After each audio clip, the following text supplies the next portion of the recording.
want to go over all the shows that I have watched that have finished airing as of the winter 2021 season. I want to talk a bit about them and give them a rating. Pretty simple.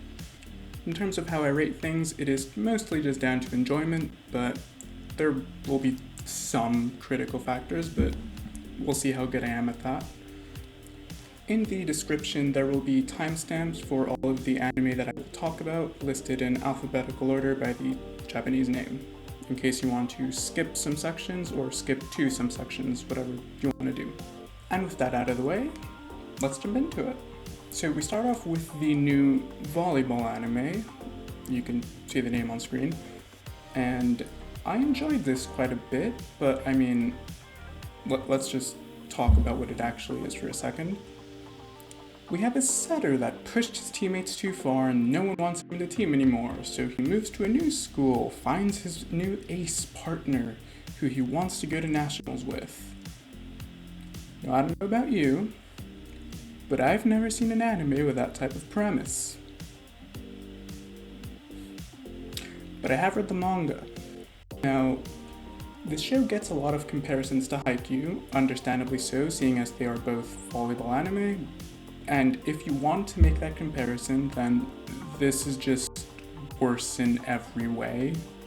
Like, there's no other way to put this.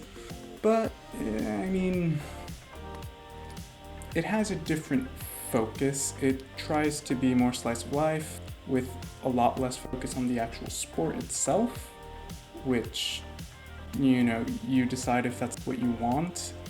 The characters themselves aren't, like, the best either, but, it's enjoyable. I mean, I personally enjoyed it. That's basically my point.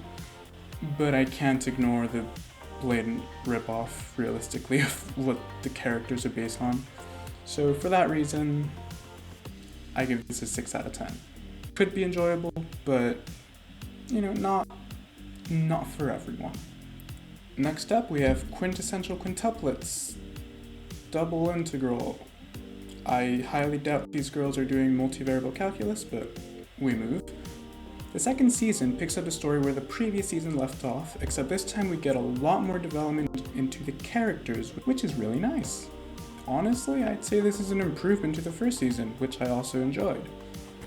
I don't really have much more to say, which will probably be a trend for all the sequels, but hey ho, what can you do?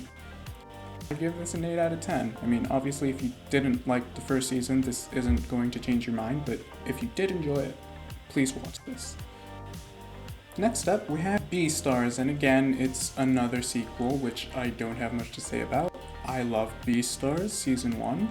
If you haven't watched it, why? Please watch it. Yeah, it's just a sequel, it's great. Yeah, 8 out of 10. Dr. Stone Season 2. Now, this has somewhat lost that initial charm that the first season had, to me. It's not that it was unexpected. I mean, I read the manga and caught up. That's good stuff. But yeah, in the first season you had a lot of really good moments every time Senku made something. But now these things are happening very frequently, and I mean, he's basically making bombs at this point, which is, useful for wars. But yeah, but despite that, I still think it's really good, so 8 out of 10. Next up, we have X-Arm. Now, I could make a joke, but, I mean, you've heard them all. This is not worth watching, even as a meme. Just do not put yourself through this. 1 out of 10. It's just so fucking terrible. Whatever, it's done, thankfully. Fuck. Cells at Work Season 2. I mean, as the other sequels, if you enjoyed the first season, you'll enjoy this. If you didn't, this won't change your mind. Yeah, it's more learning. It's great for me. 7 out of 10. Cells at Work Code Black. Now, this is a spin-off series to Cells at Work. Oh, you could have guessed that probably. And instead of having the lighthearted tone of the original series, this has a very serious tone dealing with a very diseased body and lots of, terrible conditions. it's a completely different tone to Cells at Work. So if you only like Cells at Work for its lightheartedness, this might not be for you. But if you're down for a bit of tears and stuff, it gets serious. And like this was like really good, to be honest. So another 7 out of 10 for me. Higurashi no Nakokuru ni... Wow, that was so white. Higurashi, 20... What year is it? Yeah, 21. Is that when it started? 2020. Yep, let's go with that. Higurashi, 2020. Okay, so I assume everyone knows by now, but in case you didn't, this is a sequel, not a remake. So don't ask if you can watch this without watching the original, because this is season 3. Just keep that in mind. I mean, okay, here's how this went, right? The first 2/3 of the show were essentially a remake with a bit of like, oh, by the way, this is not a remake. And I mean, I enjoyed it. It was nostalgic and it was nice. And then the last third was the actual like straight up sequel material. And I mean, I'm not gonna spoil anything, don't worry, but it wasn't, for certain reasons, it just doesn't work. It just completely ruined some of the characters, which, if you're a fan of Higurashi, you probably won't like to see. So, honestly, it's not really worth watching this. Again, I enjoyed it, like, the start was essentially a remake, and that was nice to experience again. So, for that reason, I somewhat generously give this a 6 out of 10, but again, it's not worth it, to be honest. Unless you can accept this as maybe like an alternative timeline, kind of ish. It doesn't really make any sense, but just, it's alright. Horimiya, now this was just so good. And I hate myself for being so bad with words because I am not going to be able to sell you on this. Thankfully, it's popular enough that you've probably already heard enough about it. But yeah, it's a really nice romance with some nice characters, and it's a slice of life, so if you need story in your anime, then stay the hell away from this. But it's good. It's just really good. Please watch it. Sorry, I'm not good with words. 9 out of 10. Bottom tier character, Tomozaki-kun.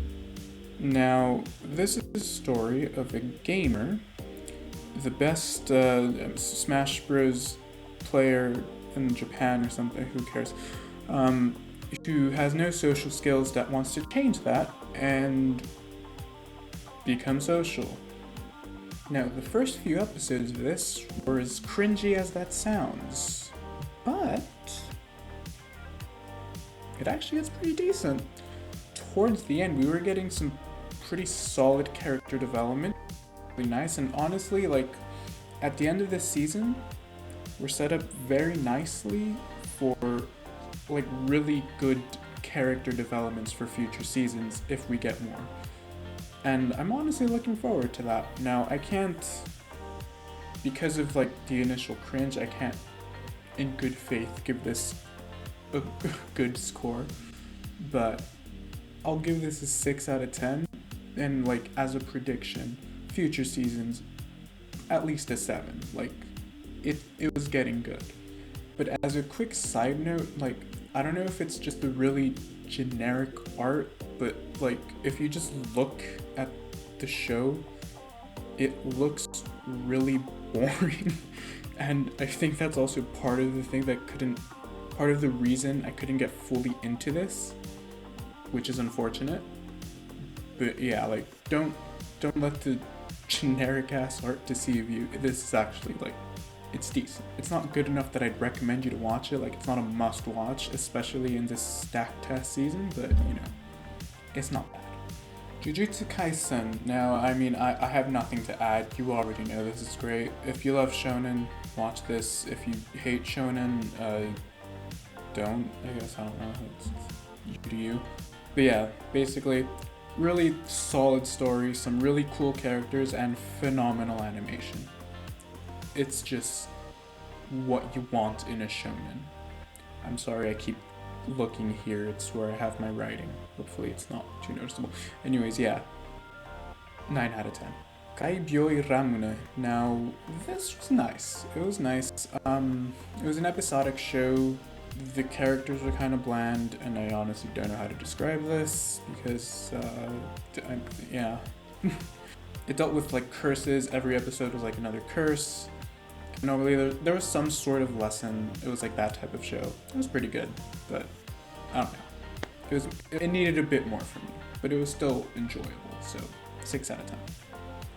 Kemono Jihen. Now, I am going to be completely honest and say that I was not able to fully get into this. Like, it was close, but I don't know what, it wasn't for me, maybe. Like, that's pretty much all it is.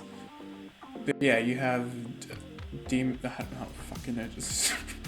how do you describe all these fucking shows?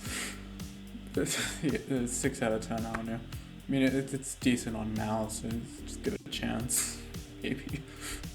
Log Horizon Season 3, I'm losing interest in this show, I'm not gonna lie here. Like, I thought the first 2 seasons were good, and I wouldn't necessarily say this is a drop-off. Mal says otherwise, but, like, it's... Like, you saw it in Season 2, there was an increasing focus on, like, the political side of things instead of the game. So... it just keeps going down that route, pretty much. Yeah, I mean, yeah, it's... I don't care for this. 6 out of 10. It was still, like, decent, just whatever. Mushoku Tensei, the jobless reincarnation, or however that's translated. I love this show, but there are some issues with it that we should address because they would understandably put people off. So the premise of the show, we have a, middle-aged, ugly fucker that, gets hit by a truck and dies, obviously. And then he is reborn as a completely new person with the name Rudeus. And we watch this kid grow up into a child, and as a child, he's obviously attracted to children, except for the part where he retained his memories, because otherwise this wouldn't be an isekai. So it's a bit creepy, let's be real here. Like, and there are some ways you could potentially explain it away based on like some stuff that was hinted at in the first episode, but it's still weird. But like that in and of itself is not even like the big issue. It's more so basically everyone's really horny and let's say they're a bit touchy. Rudeus is really touchy with the 10-year-old girl, which is it's uncomfortable at times, to be just completely honest. Like, this isn't like a big part of the show. This isn't an ecchi show, which is part of the reason this is so like annoying to watch. If that doesn't sound like something you would enjoy, that's understandable. Like, it happens enough to potentially ruin it for many people, and I completely understand that. Now, I do believe, I mean, it's somewhat obvious, but like, you are meant to feel disgusted because part of this will be Rudeus' journey to becoming a good person. But I mean, just because that's the intention doesn't mean you have to like it. So again, if that puts you off, I understand. Just don't watch this. But if that doesn't completely put you off, I mean, this is like really, really good. Like, the actual story and the world are amazing. The animation is fantastic. Like, everything about this, but besides that, it's really good. If you watch like an extremely high amount of isekai, there is a chance you'll find this generic, which is slightly unfair since this was written, it's like one of the first isekai. So arguably maybe this hasn't aged well, but I would personally disagree as someone that doesn't watch much isekai, so take that with a pinch of salt. But yeah, assuming the disgusting parts don't completely put you off, I do highly recommend this as an isekai. That is really good. Please watch it if you can. 9 out of 10. Non Biyori Nonstop. Now this is just more wholesome fun. This is the 3rd season, I believe.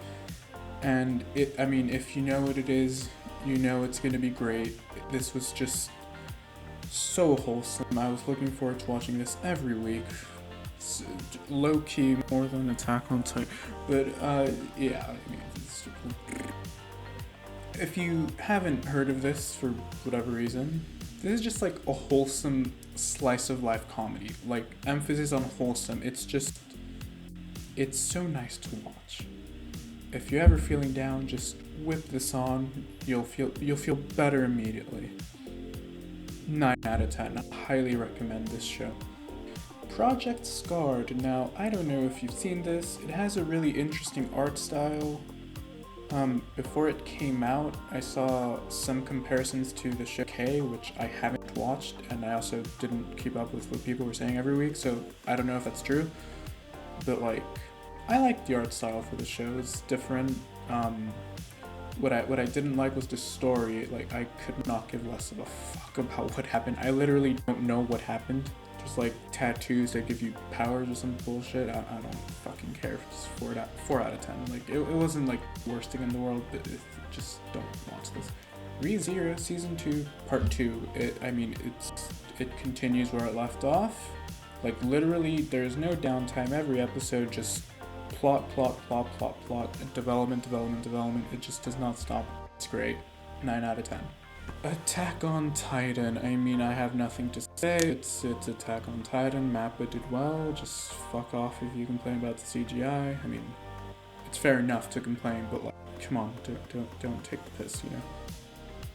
Now, I will say this didn't capture me as much as I may have wanted it to. So for that reason, don't crucify me, please. 9 out of 10. Moving on. Alright, cool.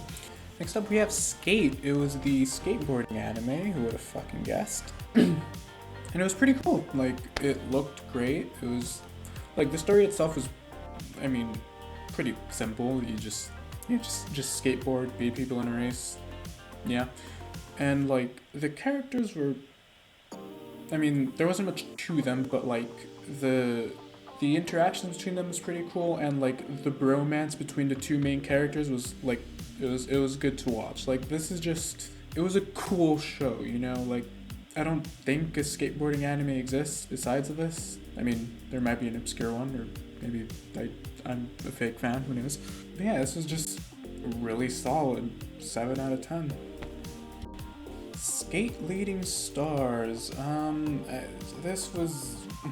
It was just there, you know. It was alright. Like, I enjoyed it for what it was, which it wasn't much. Like, you know, you watch the first episode, you immediately know how it's gonna end. It's whatever. This is not about skateboarding. It's about skating, ice skating. Yep, that's what it's called. But like, you know, as a sports anime, you would expect to learn a bit about the sport. I didn't learn anything. I know nothing about skating from watching this, and like, I felt like the animation on the actual skating routines was lacking. Like, I haven't watched any other skating anime, so I have nothing to compare this to. Could have offered more, you know, just could have been better. But it was still alright, I guess.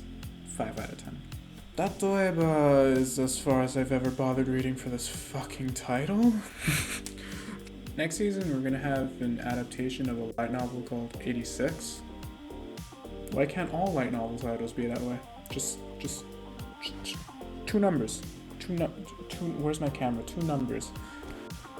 So yeah. Anyways, this was decent, to be honest. Basically, you have some kid that grew up in the village next to the final dungeon, so everyone's overpowered as hell. He happens to be the weakest one there, so he does not understand that he is also overpowered as hell. And it starts off pretty funny, then it kind of got annoying that no one explained to him that he is overpowered as hell. But yeah, it was still, like, I enjoy most comedies, to be honest. It's easy to enjoy for me. And this wasn't really an exception, to be honest. It was just annoying that no one, like, tried to explain to him the issue. And, like, you know, it's pretty generic-ish. So, yeah.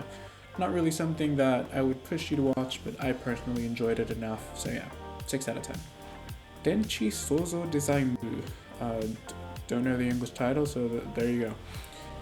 And this was fun, you know, every episode. So let's start over. So the premise of the show is God couldn't be bothered making animals, so he outsourced it. Yeah, then we're just watching people make animals. That sounds weird. We're watching them, like, create them, like, designs, you know, as the title would suggest. And yeah, it was fun. Like, you get to learn a bit about animals, and it was just another enjoyable experience that you could learn a bit from. It was nice. 7 out of 10. Densura Season 2, and I fucking love this season. Like, our little slime is just so damn overpowered. It is, you know, so good. It's like, it's so bad. Like, if you enjoyed Season 1 even a bit, please watch this. Like, it was so damn good. I don't even know why I loved it so much, but it was it's so good. I mean, one downside you could argue is like, without spoiling anything, I mean, you don't know the context, so it's fine. But like, everything seems a bit too convenient, but like, come on. He's a slime, cut him some slack, you know? 9 out of 10. Urasekai Picnic.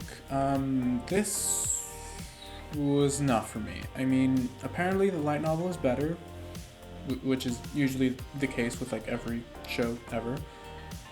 But like, I don't want to read it.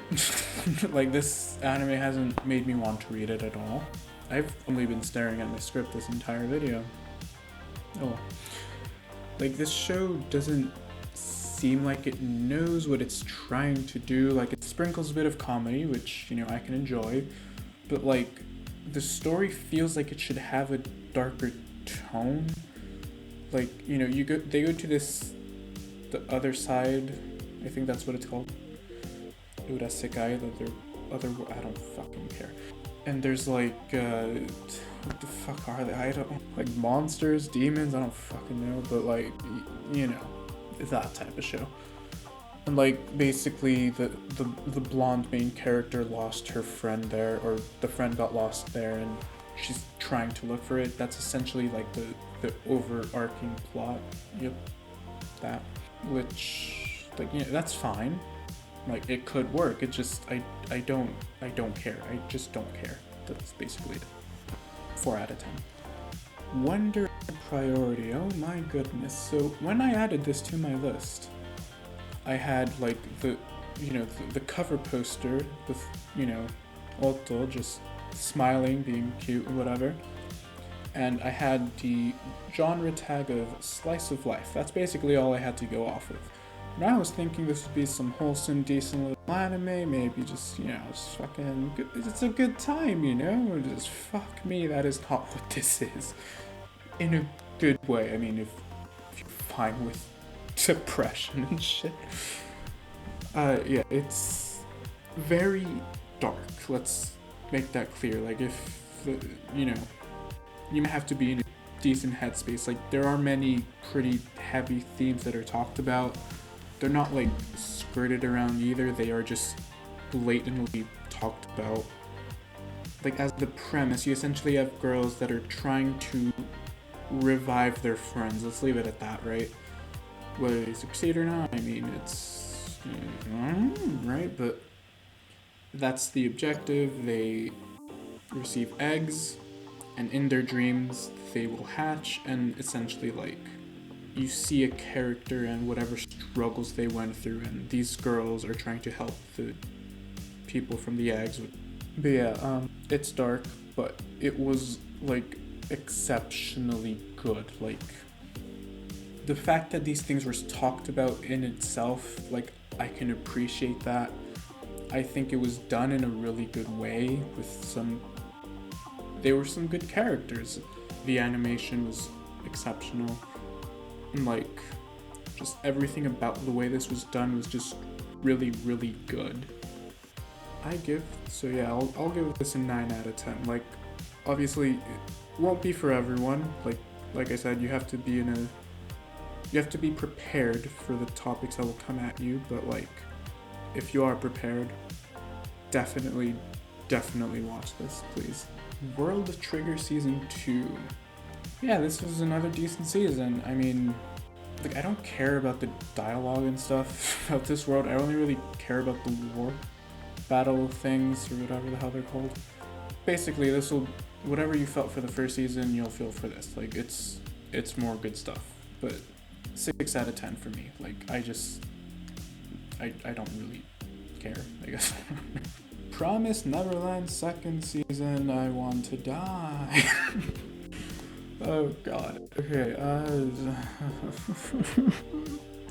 why? Now, let's just say this, right? Some people complained about the manga ending being, like, rushed, and essentially, like, after the escape arc, every arc is just kind of gets progressively worse, which I can understand. Like, I do agree that the ending was also a bit rushed for the manga, but I still love the manga, right? But ignoring that, right, let's just examine what the anime chose to do, right? For this anime original ending, they took the manga, which had a bit of a rushed ending, and they went for a fucking speed run. This is not really an anime original. They just skipped over, like, all of the good arcs, completely removing so many characters, so much lore and world building, and just, like, this was terrible. Like, this was terrible. Like, you thought the drop off from One Punch Man season 1 to season 2 was big? Jesus Christ. At least that had a good story, right? This has nothing. I mean, I guess technically the animation and sound and stuff is still good, but like, that's not why you're watching this. Like, even ignoring the manga, right?